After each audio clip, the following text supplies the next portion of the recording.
Jumpa lagi dengan Dokter Dirga. Hari ini dokter akan menjelaskan tentang edukasi pola makan pada pasien diabetes tipe 2, terutama di tempat yang belum ada ahli gizi klinis. Pada edukasi ini mempunyai kelebihan seperti menghindari pemeriksaan gula yang terlalu sering, kadang-kadang hingga 4 kali sehari. Karena kalau pemeriksaan 4 kali sehari itu tangannya ditusuk-tusuk 1 hari 4 kali, itu bisa hancur tangannya. Kedua, menu makannya masih seperti menu orang normal. Kemudian gulanya relatif stabil dan hampir sebagian besar pasien yang datang ke dokter lakukan edukasi seperti ini.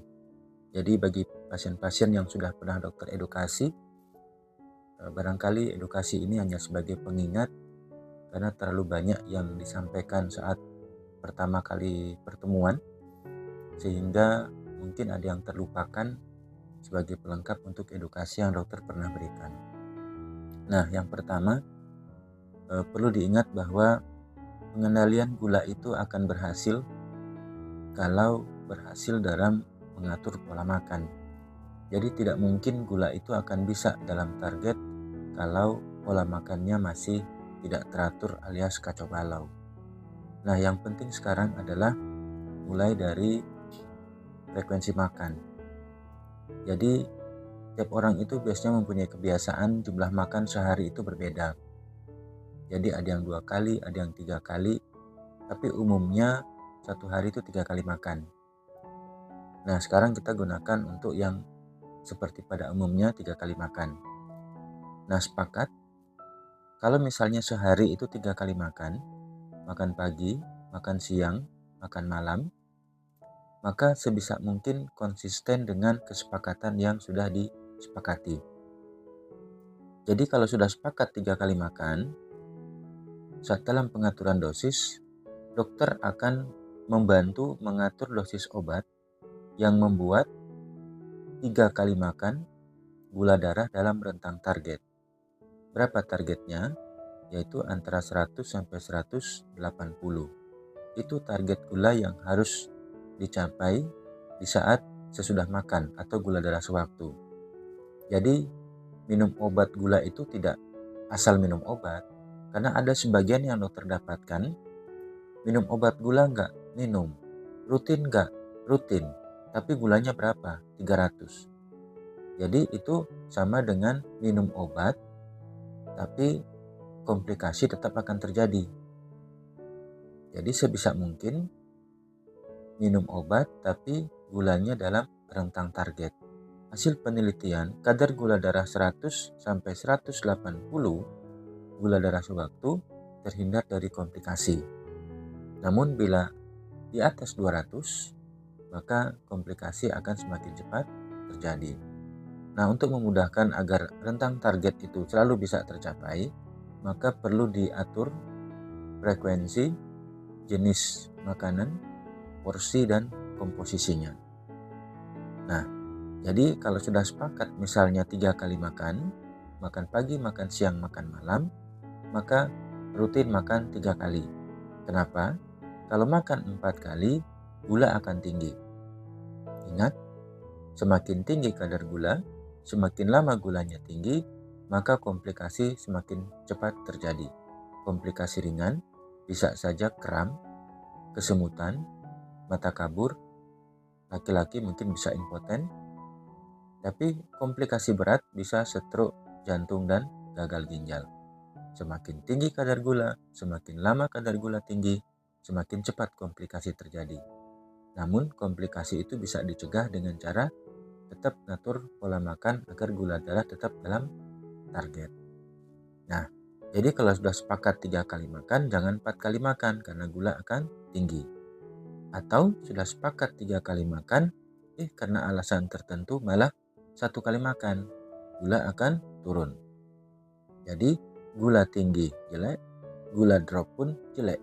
Makanya rutin 3 kali makan, dokter akan mengatur dosis obat yang membuat 3 kali makan kadar gula 100 sampai 180. Oke, selanjutnya jenis nasi. Usahakan cari makanan yang mudah didapat, yang tidak menimbulkan efek ke lambung. Ya yang paling mudah nasi putih. Jangan ganti-ganti. Jadi kalau sudah sepakat nasi putih, makan pagi nasi putih, makan siang nasi putih, makan malam nasi putih. Kenapa? Kalau makannya diganti-ganti, misalnya pagi beras merah, beras dolok, beras jagung, ubi, kentang, itu setiap takaran yang sama, itu kadar kalorinya berbeda. Nah, dengan asupan kadar kalori yang berbeda, dosis obat yang sama, maka gulanya pasti akan naik turun. Tapi kalau misalnya dosisnya yang disesuaikan berdasarkan porsi makan, ya tentu akan melakukan pemeriksaan tiap makan. Kalau makan 3 kali tusuk. Rumit kan kalau setiap hari 3 kali tusuk. Dan ini pengobatan seumur hidup. Maka untuk menghindari ditusuk setiap hari setiap kali makan, maka jenis nasinya sama. Dengan logika, kalau nasinya sama, kemungkinan kadar kalorinya sama. Dengan dosis yang sama, porsi makan yang sama, kadar kalorinya hampir sama. Nah, sekarang makannya nasi putih. Kalau sudah sepakat nasi putih, rutin makan nasi putih, jangan rubah-rubah. Karena itu mudah didapat dan di semua tempat ada. Jadi banyak yang berpikir bahwa makan nasi bikin sakit gula. Bukan. Jadi sakit gula bukan karena makan nasi. Memang kadar gula sedikit lebih tinggi, tapi itu bisa diatur dosisnya. Tapi yang paling sering bikin bermasalah di gula atau kadar gula darah itu melonjak tinggi, di makanan itu ditambahkan yang mengandung gula murni. Itu yang paling sering. Jadi kalau betul nasi bikin orang sakit gula, berarti semua yang makan nasi harusnya kena penyakit gula. Kenyataannya kan tidak. Jadi masalahnya bukan di nasinya. Jadi kita kembali lagi, kalau sudah sepakat 3 kali makan, rutin 3 kali makan. Nah, yang kedua sekarang nasinya. Makanlah nasi putih, jangan ganti-ganti. Pagi nasi putih, siang nasi putih, malam nasi putih. Yang ketiga, di porsinya. Usahakan porsi makan itu sama. Nah, porsi makan ditentukan berdasarkan sekarang berat badan. Kalau berat badannya gemuk, porsi makannya dikurangi.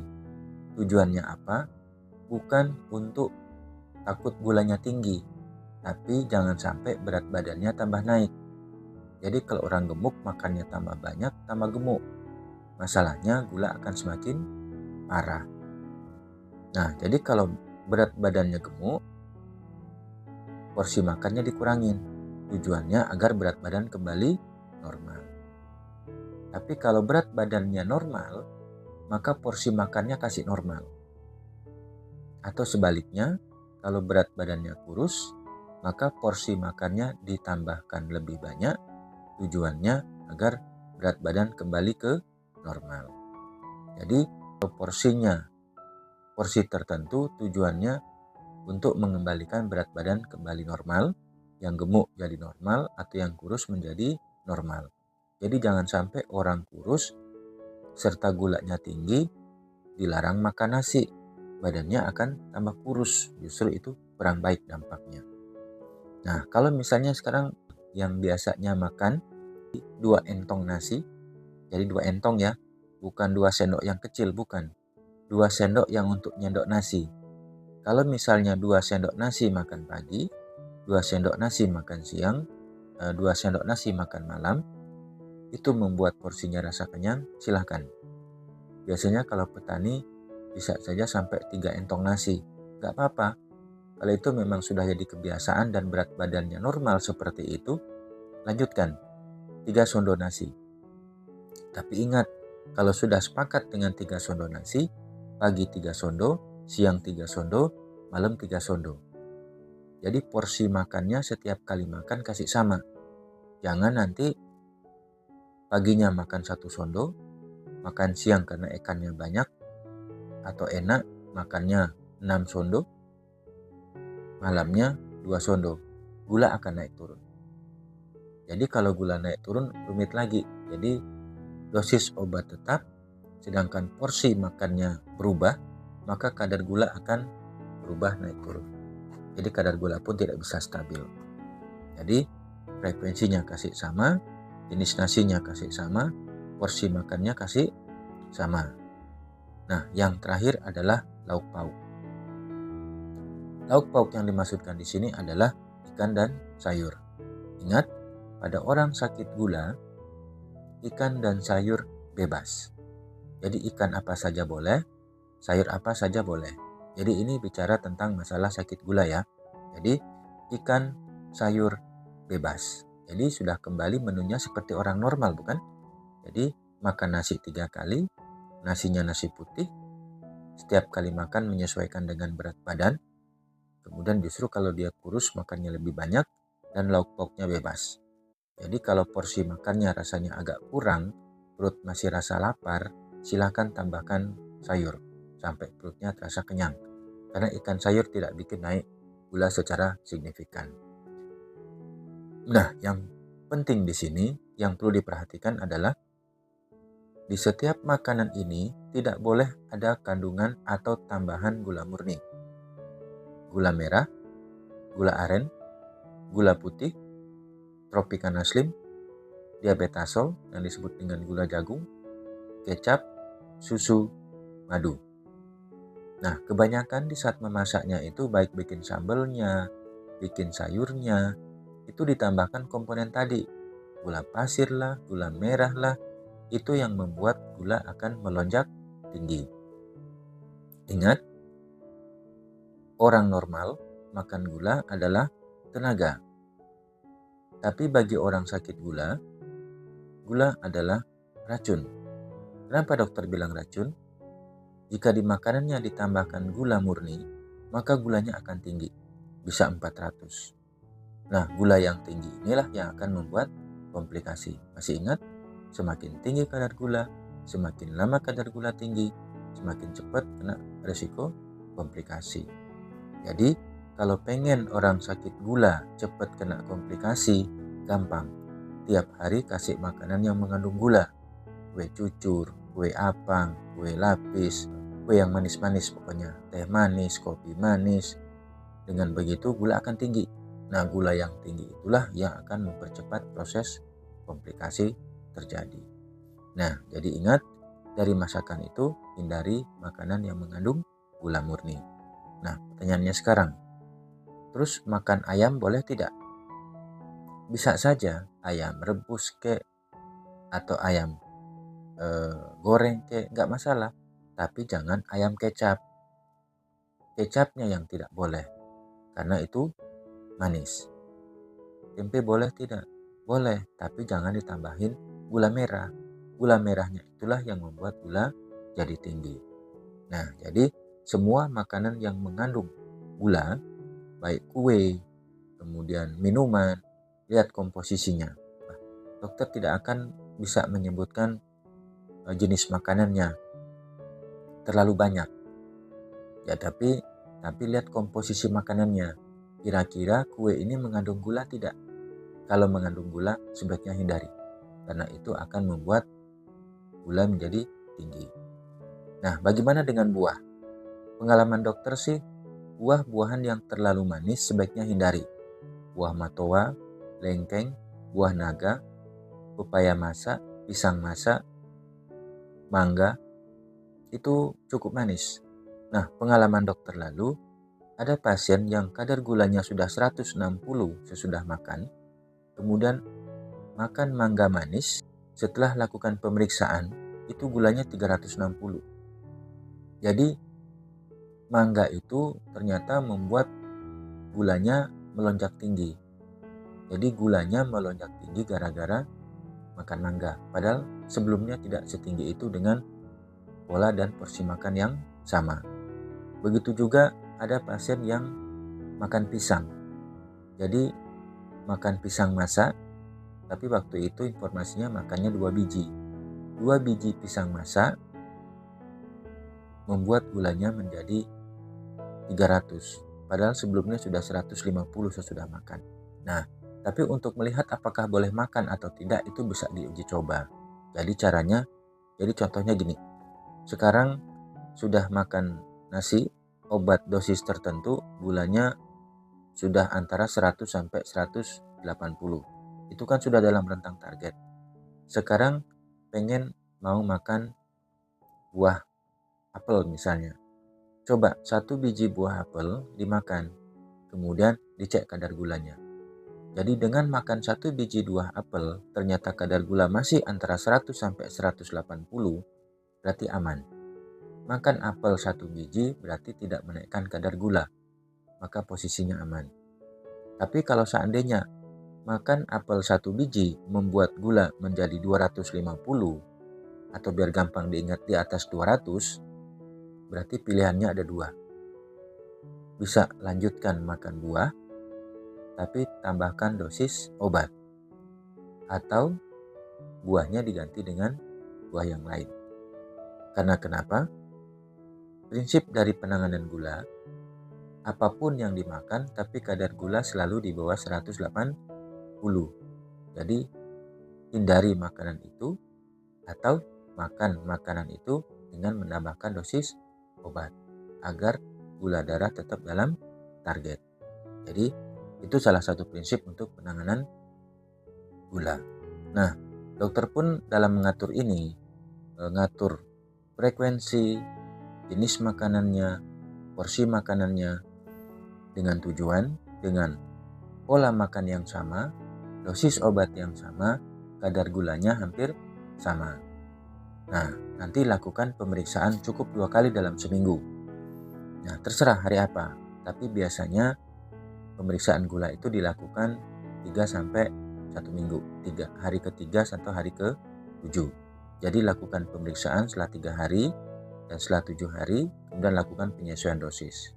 Tapi ingat, dalam pemantauan tahap penyesuaian dosis, nah dalam penyesuaian dosis dari pengalaman dokter, lebih mudah ngatur dosisnya itu pemeriksaan gula darah sebelum makan. Nah, sebelum makan yang dimaksud itu adalah gula darah sewaktu, tapi sebelum makan siang atau sebelum makan malam. Jadi, minum obat seperti biasa, baru makan, sebelum makan berikutnya periksa gulanya.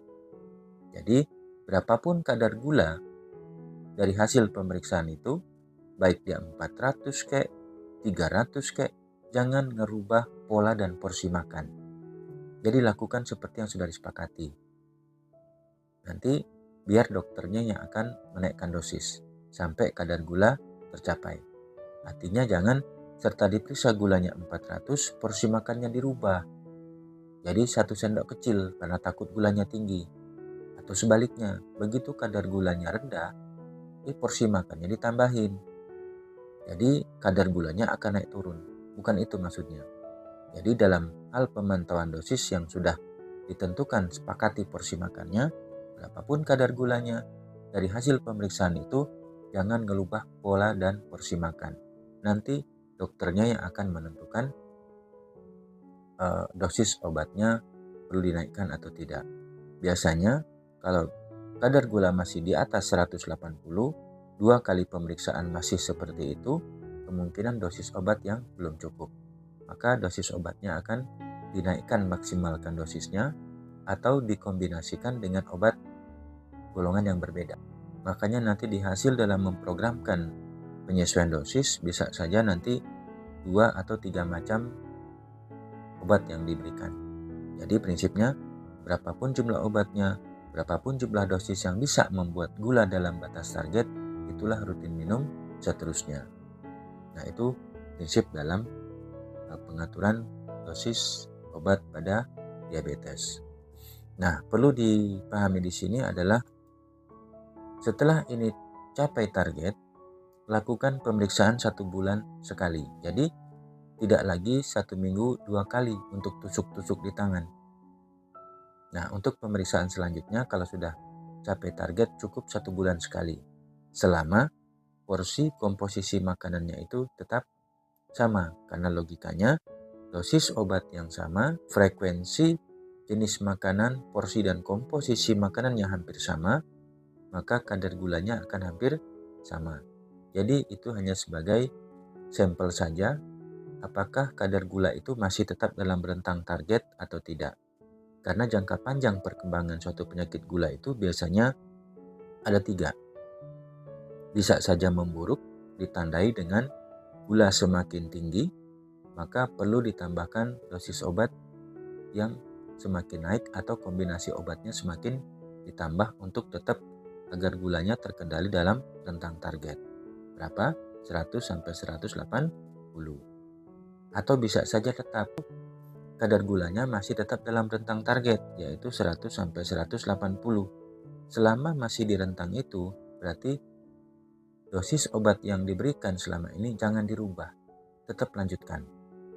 Tapi kalau seandainya nanti kadar gulanya cenderung rendah, maka dosis obatnya perlu diturunkan. Turunkan secara bertahap, bukan dihentikan. Diturunkan secara bertahap. Itu agar tetap gulanya dalam rentang target antara 100-180. Nah, ini yang sering terjadi di lapangan, efek drop. Jadi gula darahnya drop. Nah, kenapa hal itu bisa terjadi? Masih ingat tadi waktu di awal? Frekuensi, jenis nasi, porsi, dan komposisi makanan. Terutama di makan nasinya. Nah, kalau sepakat di awal, misalnya makannya sudah sepakat 2 sendok nasi, 2 sondo nasi, pagi 2 sondo, siang 2 sondo, malam 2 sondo. Dengan dosis obat misalnya 2 macam obat. Kadar gula bisa capai target antara 100-180. Itu kan sudah rutin dilakukan dan jangan dirubah. Tapi suatu saat nanti, kan bukan minta-minta, tapi kadang-kadang bisa saja terjadi mual muntah, nyeri ulu hati, sakit mah kumat, atau misalnya ada diare berak-berak. Nah, nafsu makannya pasti akan berkurang. Di saat seperti itu, misalnya yang biasanya sudah sepakat 2 sondo nasi makannya, ternyata hanya mampu makan 1 sondo. Pagi 1 sondo, siang 1 sondo, malam 1 sondo. Jadi itu setengah dari makan sebelumnya. Bila hal itu terjadi, ingat dosis obat gulanya dibikin setengah dosis. Jadi yang tadinya 1 dosis, 2 macam obat itu satu tablet misalnya minum. Kemudian sekarang karena porsi makannya berkurang setengah dari sebelumnya, maka obatnya dipelak 2, dibikin setengah. Jadi setiap minum setengah dosis dari biasanya. Karena kalau dosis obatnya tetap, kemudian porsi makannya dikurangi, maka gulanya akan drop. Nah, lebih parah lagi, pasien tidak bisa makan karena mual muntah, tapi obat gulanya dikasih minum. Itu pasti gulanya akan drop, bahkan membahayakan bisa sampai pingsan. Nah, buat Bapak Ibu, dokter ingatkan kembali dan dokter ulang-ulang kembali masalah tentang perihal pencegahan untuk hipoglikemi atau gula yang drop. Ingat, kalau porsi makannya setengah dari biasanya, berarti dosis obatnya diminum setengah dosis dengan cara bagi 2 atau pelak istilahnya. Sedangkan bila pasiennya tidak makan, maka obatnya lebih baik tidak usah dikasih minum. Makanya untuk obat gula, kalau dokter selalu mengedukasi obat gula patokannya makan. Jam berapa makan, jam begitu minum obat. Contoh misalnya obat metformin. Metformin bisa diminum 3 kali sehari. Makan pagi, makan siang, makan malam. Jam berapa makan, jam begitu minum obat metforminnya. Contoh misalnya makan pagi jam 6. Oke, jam 6 minum obat. Atau makan paginya jam 9. Oke, jam 9 minum obat. Khusus minum obat gula, minumnya sebelum makan. Jadi minum obat dulu, cuci tangan, ambil piring, ambil nasi, makan. Jadi minum obatnya sebelum makan. Tujuannya agar efektif obatnya itu pun puncaknya di saat kadar gula maksimal tinggi. Jadi peaknya ketemu sama-sama. Kadar gulanya tinggi, efektivitas kerja obatnya pun pas di puncak. Nah, itu mungkin yang perlu dokter ulang tentang menghindari untuk gula jangan sampai drop. Jadi pastikan bila selama tetap pola makannya sama, dosisnya kasih sama. Sering dari keluarga pasien menanyakan, dokter boleh nggak kalau makan nasi jagung? Atau boleh nggak makan beras merah? Mungkin karena beredar di medsos, beras merah jauh lebih baik untuk pasien gula. Boleh. Jadi pakai beras merah boleh, makan nasi jagung boleh, makan beras gandum juga boleh. Intinya yang penting makanan itu rasa enak, rasa nyaman, kemudian bisa didapat untuk jangka panjang. Karena prinsip hindari mengganti-ganti makanan. Jadi kalau misalnya di tempat itu atau di daerah itu lebih mudah untuk mendapatkan beras merah, silahkan. Jadi kalau sudah start dengan menggunakan beras merah, usahakan rutin makan beras merah. Jadi setiap hari menggunakan beras merah karena seratnya lebih tinggi, kemudian kadar kalorinya juga lebih rendah. Nah, itu akan sedikit menurunkan penggunaan dosis obat. Jadi apapun makanan yang digunakan, yang penting bisa diperoleh untuk jangka panjang, kemudian terjangkau. Dan yang lebih penting lagi, enak untuk dimakan. Nah, kebanyakan yang dokter sedikit rasa prihatin dan sebagai dasar kenapa pertimbangan itu ke nasi, karena banyak yang kena sakit gula ini umumnya sudah usia sedikit tua. Karena posisinya pada usia-usia seperti itu, contohnya lansia, itu nafsu makan sudah berkurang, gigi sudah tidak ada. Kemudian sering pada pasien diabetes itu cenderung mual muntah, tidak nyaman di lambung. Nah, kemudian dipaksakan dikasih makan beras jagung. Ya otomatis ya seperti apa ya? Kasarnya bilang seperti menyiksa orang yang sudah tersiksa. Nah, padahal bisa saja masih menggunakan makan nasi, tapi nanti atur di dosis obat. Ya, otomatis dosis obatnya dikasih naik sedikit, yang penting target gula darah tercapai dan pasiennya merasa nyaman. Jadi kenyamanan pasien ini yang lebih utama. Jadi intinya buatlah pasien nyaman, yang penting kadar gula tetap dalam target dengan cara pastikan jenis makanannya sama. Jadi sesuai dengan pengalaman dokter, selama pasiennya bisa mempertahankan frekuensi, jenis makanan, porsi dan komposisinya hampir sama, kadar gulanya pasti bisa akan dipertahankan hampir sama. Jadi dalam target antara 100 sampai 180. Karena bila hasilnya itu di atas target, maka dosis obat akan dinaikkan.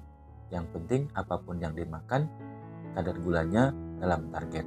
Nah, kalau misalnya dalam kesehariannya bisa, baik frekuensi, porsi, dan komposisi makannya tetap sama, kadar gulanya pasti hampir sama.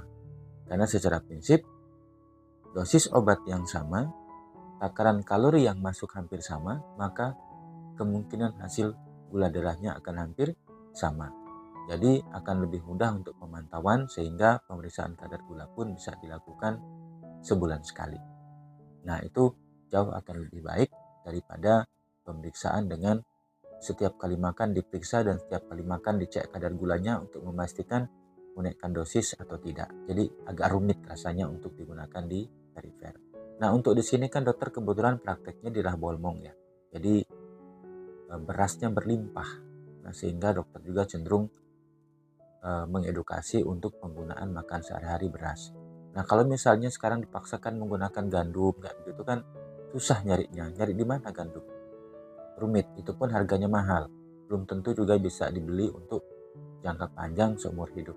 Nah, jadi mungkin edukasi ini lebih baik digunakan untuk tempat-tempat yang di pedesaan atau di luar perkotaan. Nah, kalau misalnya di perkotaan, mungkin beda programnya. Nah, itulah nanti biar Bapak Ibu tidak bingung, kenapa dokternya itu setiap dokter beda. Cara edukasinya beda untuk memprogramkan pasiennya, karena sangat dibatasi oleh ruang dan waktu.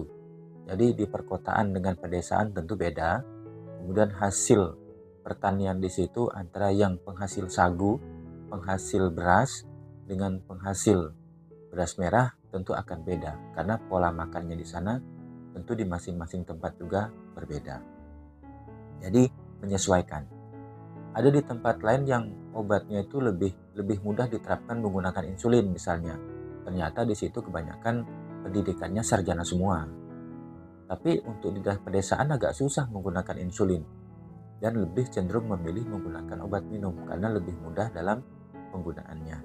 Nah, mungkin itu salah satu atau beberapa hal yang membedakan kenapa edukasi dokter yang satunya agak sedikit berbeda dengan dokter yang lainnya di tempat yang berbeda. Nah, itulah edukasi pada hari ini. Mudah-mudahan edukasi ini bisa bermanfaat, kemudian bisa juga membantu untuk mengingatkan kekurangan atau sebagai pelengkap kekurangan-kekurangan yang dokter informasikan, dokter sampaikan di tempat pelayanan di praktek atau di poli di rumah sakit. Karena ini aja butuh waktu kurang lebih setengah jam ya, walaupun ini tidak semuanya bisa disampaikan. Tapi kebayang nggak kalau satu pasien dibutuhkan waktu 25 menit untuk mengedukasi satu pasien. Kalau ada misalnya 30 pasien, ya mungkin nggak selesai-selesai pasiennya.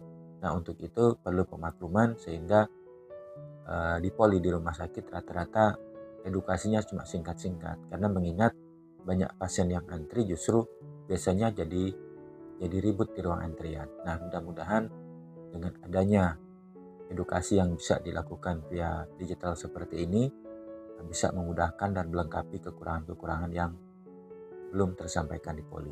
Nah, kalau ada misalnya dari informasi ini ada yang kurang jelas, nanti bisa ditanyakan sehingga dokter akan buatkan edukasi yang tentang masalah-masalah yang belum jelas. Mudah-mudahan bisa gulanya tetap stabil, tetap dalam target, sehingga bisa terhindar dari komplikasi yang tidak diinginkan. Oke, tetap semangat.